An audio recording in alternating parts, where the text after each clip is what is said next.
Bonjour tout le monde, aujourd'hui on se retrouve pour une petite vidéo silhouette avec les papiers numériques. Donc j'avais proposé une manière d'économiser, on va dire, un petit peu d'encre lorsque l'on veut placer quelque chose, enfin un élément du papier spécifique dans une découpe. Étant donné que je propose aussi les gabarits de découpe pour créer les albums. Donc là, vous avez un visuel sur l'imprimante et un petit peu sur ma silhouette ici. Donc le tapis de découpe est ici. Et je vais vous filmer mon écran, comme ça vous verrez bien, parce que là, vous avez un reflet, vous ne voyez pas grand-chose. Donc c'est parti, on va sur l'écran. Alors, j'ai ouvert, ici vous allez voir, il y a mes papiers de collection, donc 12 saisons, les papiers scéniques. Et ici, j'ai fait des petites formes aléatoires pour vous montrer un petit peu. Donc ça n'a rien à voir avec mes gabarits, mais bon, ce sont des formes de découpe. Donc j'ai fait une forme de découpe ici ajourée avec une étoile, donc c'est pour mettre du papier uniquement autour, et deux formes pleines.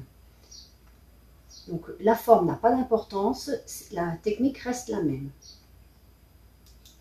Alors là j'ai mis une couleur car nous avons, quand je vous propose mes gabarits, parfois et même souvent il y a des couleurs pour différencier les différentes formes et pour savoir quelle forme, enfin quelle découpe va avec quelle découpe, notamment quand il y a les papiers de collection qui vont se mettre à l'intérieur, qui vont se coller pardon, sur le cardstock, la découpe du cardstock. Alors, je vais prendre un papier scénique ici. Il y a plusieurs techniques. Soit vous faites un glisser-déposer comme ceci. Il est grand. Alors, c'est un 300 dpi. Sur le logiciel qui est en haut, qui n'a pas la même version, sur mon autre ordinateur, il apparaît directement en 21-29-7. Là, il suffit de le sélectionner, de verrouiller ici le cadenas et de mettre 21 comme ceci. Et on a la taille originale du papier. Et vous allez voir ici, il n'y a plus le petit logo qu'il y avait tout à l'heure. Ceci qui parle d'une basse résolution. Donc mon papier n'est pas du 72 dpi, c'est bien du 21-29-7 en 300 dpi. Donc je le remets. Alors ça c'est la taille. Vous pouvez l'agrandir très légèrement si besoin est, tant que vous n'avez pas le petit logo qui apparaît ici. Vous pouvez aussi ouvrir en faisant fichier ouvrir et vous sélectionnez votre dossier et vous l'ouvrez. Sachez aussi que si vous prenez votre papier, on va prendre cette forme-là, la forme basique. Vous prenez votre papier, vous pouvez le glisser directement dedans. Donc vous voyez, il a pris la forme. Là, c'est un rectangle, donc il a pris la forme. Je vais prendre un autre, je vais mettre hop, dans l'étoile et voici ce que ça donne. Là, après, par contre, vous voyez, on ne peut pas dissocier le papier, peut-être en faisant scindé, tracé, composite. Voilà, en faisant scindé, tracé, composite, mais on a toujours ce papier-là. Je ne peux pas enlever le papier. Donc j'ai pris mon papier. Je veux le mettre ici. Donc je vais enlever déjà les formes basiques. Je vais le mettre dans le bon sens. Donc je fais objet, rotation, sens horaire. Donc là je me suis mis en fenêtre standard. Donc c'est la fenêtre du logiciel gratuit. Donc je n'ai pas mis le logiciel payant. Ce que je vais faire, je vais le mettre en arrière-plan. Donc je fais clic droit hors reculer. Et je veux en fait, par exemple, je veux ceci ici. Et par exemple, je ne voulais que ceci. On va faire comme ça. Alors, là, j'ai mis une couleur comme je vous ai dit, parce que souvent je propose des couleurs. Mais lorsqu'on va faire du print and cut, il faudra le sélectionner. On ne veut pas imprimer du gris. Et ici, on enlève la couleur. Ou alors, vous sélectionnez la forme, vous allez ici dans la palette de couleurs et vous enlevez. Donc là, c'est les dernières couleurs que j'ai utilisées. Vous l'enlevez. Elle est ici ou ici. Là, pas de couleur. Ce que je veux, là, on voit par transparence. Je veux ici et ceci. Je vais simplement prendre la gomme. Alors moi, je me mets format carré et je l'agrandis au maximum. Je clique avec la souris et je descends avec le clavier, les touches du clavier. On peut faire avec la souris directement, mais ça arrive de faire des erreurs. Alors, je vais me mettre un petit peu plus près. Je laisse toujours une marge.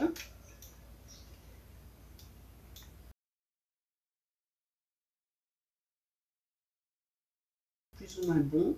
Si on ne veut pas imprimer ici, on peut prendre la gomme aussi, ou alors on peut faire éventuellement, je regarde,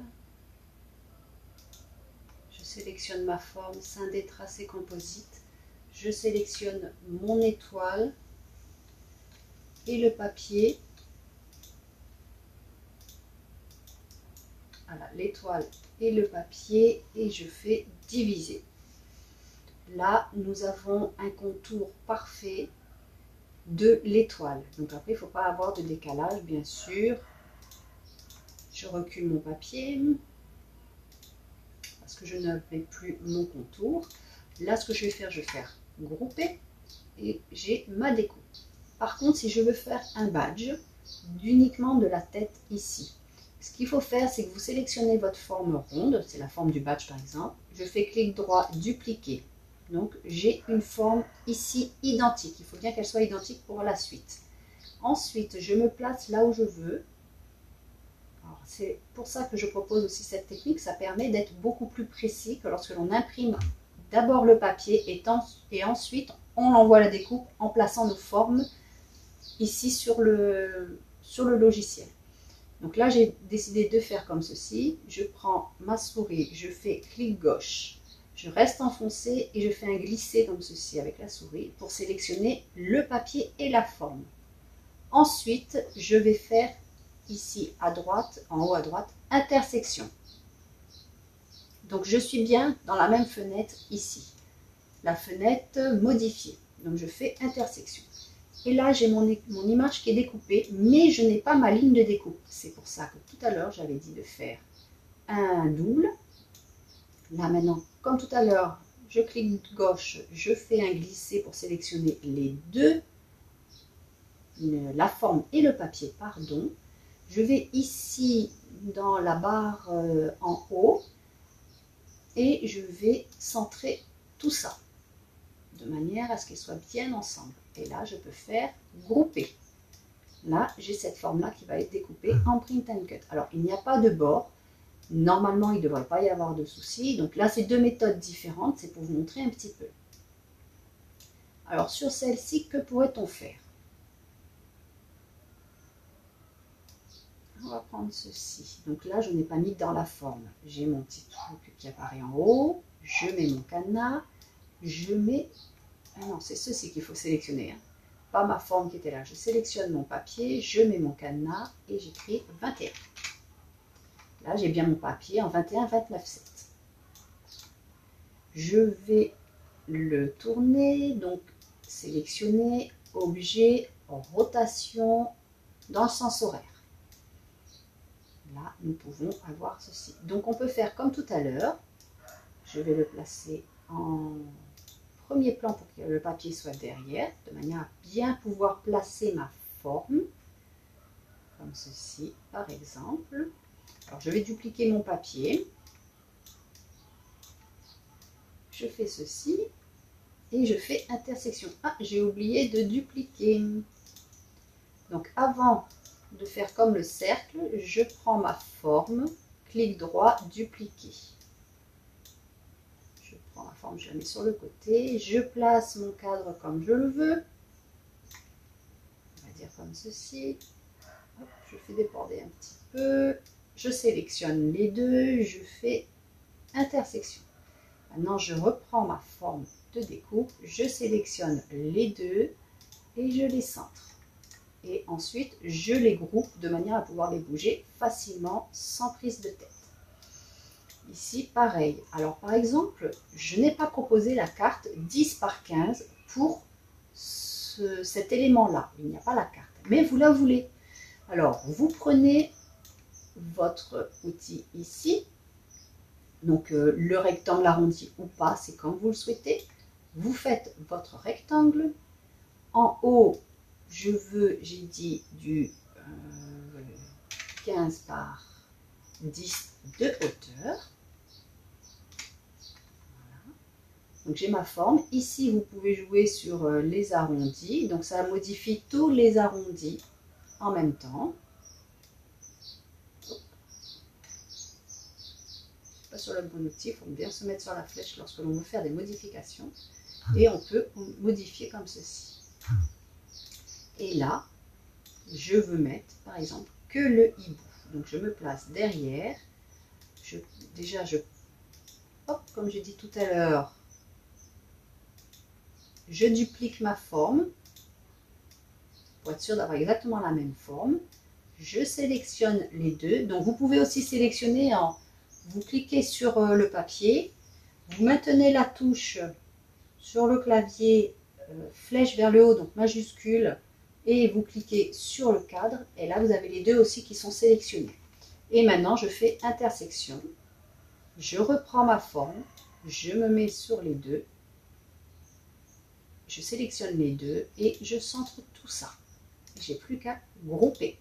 De même, si vous voulez mettre un petit mot ici, directement à l'impression et pas avoir à le découper, vous allez dans les WordArt ou le fichier PNG. PNG. Donc clic droit, copier, parce que là j'ai ouvert, j'ai pas fait un glisser-déposer, coller, et vous l'avez ici. Et vous avez rajouté votre petit mot. Donc maintenant, on va faire un print and cut. Une fois que vous avez fait tout ce que vous aviez besoin de faire. Il faudra d'abord ouvrir la fenêtre mise en page. Cliquez ici, activer. Alors moi, l'incrustation, je la descends toujours.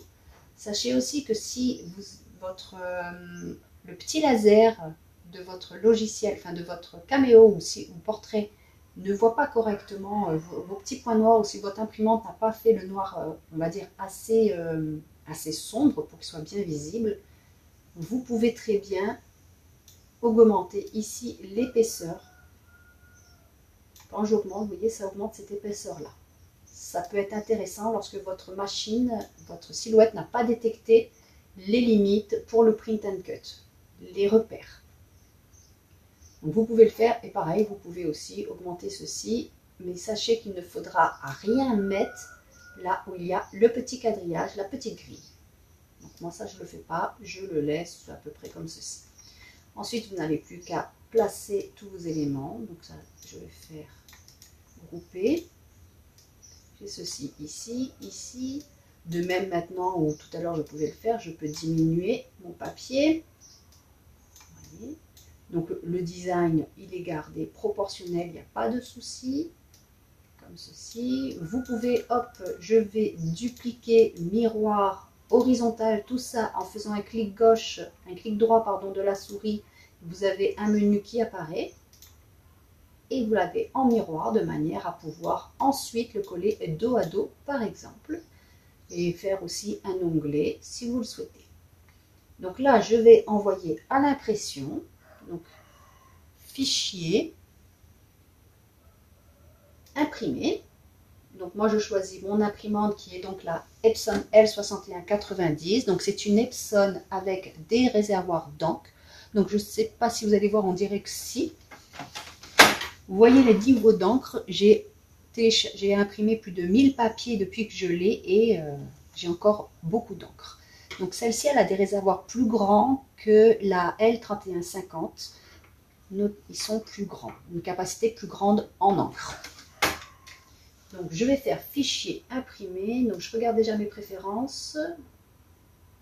Je ne mets pas sans marge, ce n'est absolument pas nécessaire. Je fais OK, je vérifie toujours et j'imprime.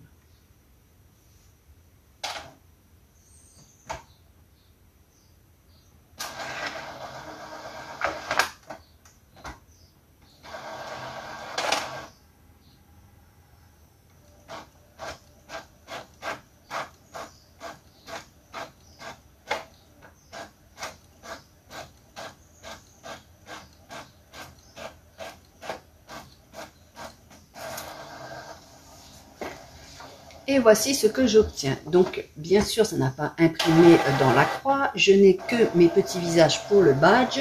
Et ça n'a imprimé que ce que j'avais besoin. Et le mot, il est bien là. Comme ceci. Donc maintenant, je me mets sur mon tapis silhouette. Je me place bien dans les bords. Alors moi, c'est un un tapis 30-30, mais vous avez tout à fait possible de faire avec un tapis A4, car c'est une feuille A4. Je vais me placer sur la silhouette. Alors, vous ne voyez pas trop, je suis désolée. Je me mets bien sur le bord. Ici, il y a deux petites flèches. Et si c'est sur la portrait, je crois qu'il y a 3 traits. Et c'est le premier, le plus à gauche, je crois. Bon, je suis plus très sûre, je ne l'utilise pas très régulièrement. J'ai oublié d'allumer ma silhouette. Voilà. J'envoie le tapis. Alors aussi, il faut éviter de toucher avec les doigts le petit carré que nous avons en haut, parce que des fois on enlève un peu d'encre ou on fait baver l'encre et après la caméo, le petit laser qu'il y a ici, ne trouve pas. Donc, voilà. Donc je suis désolée si j'ai été un petit peu coupée. Là maintenant je vais sur ma machine logicielle, je fais envoyer. Ici il n'y a que des lignes, il n'y a pas des lignes de couleurs différentes, donc ce n'est pas nécessaire d'aller ici, mais je vais vous montrer quand même. Lorsque vous avez des pointillés en bleu, donc la couleur apparaîtra là. Ici, vous faites entailler. Comme ça, ça ne va pas perforer votre feuille, ça ne va pas la transpercer. Il y aura juste une petite entaille, ce qui permettra de ne pas déchirer facilement la page dans le temps. Donc là, c'est bien du rouge. Alors, regardez pas mes paramètres, parce que moi, ma lame est fortement usée. Donc, je vais mettre au maximum. Alors, sachez aussi que pour la vitesse, je vous conseille de mettre une vitesse lente si vous avez beaucoup de détails, notamment pour les mots que je propose, car j'essaye de faire quelque chose d'assez proche du mot, de manière à ne pas avoir entre un L, une lettre et un L, ça va descendre et remonter pour ne pas avoir juste un trait en haut. Donc, il y a beaucoup de détails.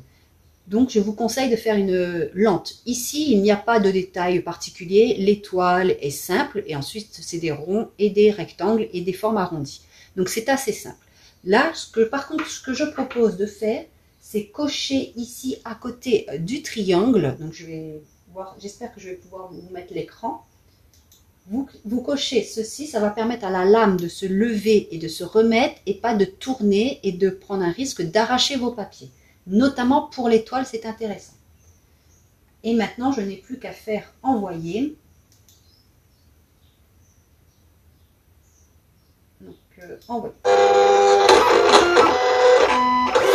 Là, la machine prend les repères pour faire le print and cut et de manière à découper au bon endroit.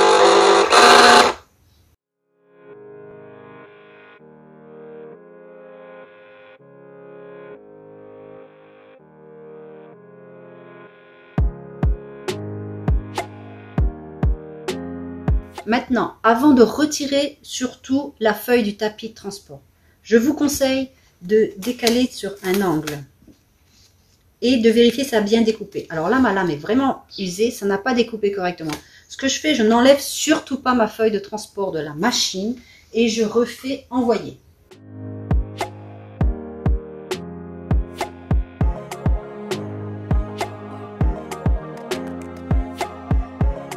Et je revérifie. Donc là, maintenant, vous voyez, ça s'enlève très bien. Donc, je peux retirer mon tapis de transport. Pareil, lorsque vous enlevez vos papiers, je vais mettre comme ceci.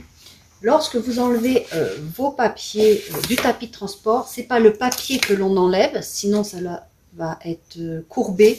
On retourne son tapis de transport, on tient le tapis de transport, et c'est ce tapis-là que l'on enlève, et pas les feuilles. Alors pareil, là ça colle bien, parce que j'ai rajouté, juste avant de faire la vidéo, ceci. C'est de la colle repositionnable. Alors quand j'ai des petits travaux comme ça à faire, j'en mets un peu dessus. Après, l'inconvénient, c'est qu'il faut nettoyer assez régulièrement ces tapis. Sinon, vous avez des dépôts qui peuvent abîmer la lame, faire un décalage lorsqu'elle tombe sur un dépôt. Ça fait une bosse sur le papier, ça va faire... La lame, elle va avoir un obstacle, elle va se décaler et ça va décaler ensuite toutes vos découpes. Alors maintenant, ce que l'on obtient... Voilà, donc là, j'ai bien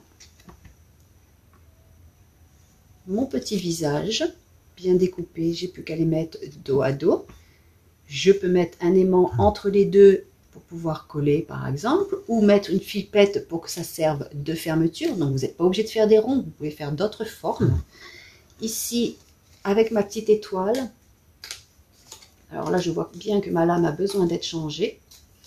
Voilà, j'ai ma découpe avec ma petite étoile et je n'ai pas d'impression dans l'étoile. Donc c'est l'histoire d'économie de papier. Et voilà, ceci aussi. Donc attends, je vais éteindre la lumière, voir si vous voyez mieux. Non, c'est pas beaucoup mieux. Peut-être parce qu'il y a mon écran. Voilà. Donc j'ai mes découpes. Là, il y a bien le mot ici. Oh, je cache l'écran. Et on a donc une économie d'encre. Vous pouvez modifier, créer vos propres cartes à partir de mes papiers que j'ai créés. Donc, bien sûr, c'est faisable avec mes fichiers digitaux. Je ne sais pas comment les autres vous proposent leurs fichiers. Ça, c'est ma technique à moi. Des fois, lorsqu'il y a quelque chose qui me plaît, mais que je n'ai pas pensé à vous le proposer, je le fais rapidement sur Silhouette. Vous pouvez le faire. Après, avec les autres machines, je ne sais pas. Je ne les possède pas. Je n'ai que machine Silhouette. Je n'ai pas de Cricut ou autre. Mais c'est peut-être tout à fait possible de le faire. Je ne connais pas tous les outils. S'il y a l'outil gomme, s'il y a l'outil, comme je vous ai dit, pour modifier les formes avec intersection et autres, voilà ce que l'on peut obtenir. Et là, vous pouvez donc choisir de même. Vous pouvez diminuer le papier. Si l'illustration est plus grande que ce que vous voulez, vous pouvez diminuer le papier de manière à montrer la totalité de l'illustration que vous vouliez. Surtout lorsque ce sont les papiers scéniques, c'est très pratique. Ou même les cartes, lorsque vous les trouvez trop grandes et que vous voulez, c'est une carte 10 par 15 et vous la voulez 10 par 7,5, vous dégroupez, vous réduisez la forme de découpe et ensuite vous faites comme je vous ai montré. Voilà. J'espère que cette petite vidéo vous aura plu. Si c'est le cas, n'hésitez pas à le dire en commentaire et je vous remercie si vous êtes resté jusqu'à la fin. À bientôt, bye bye.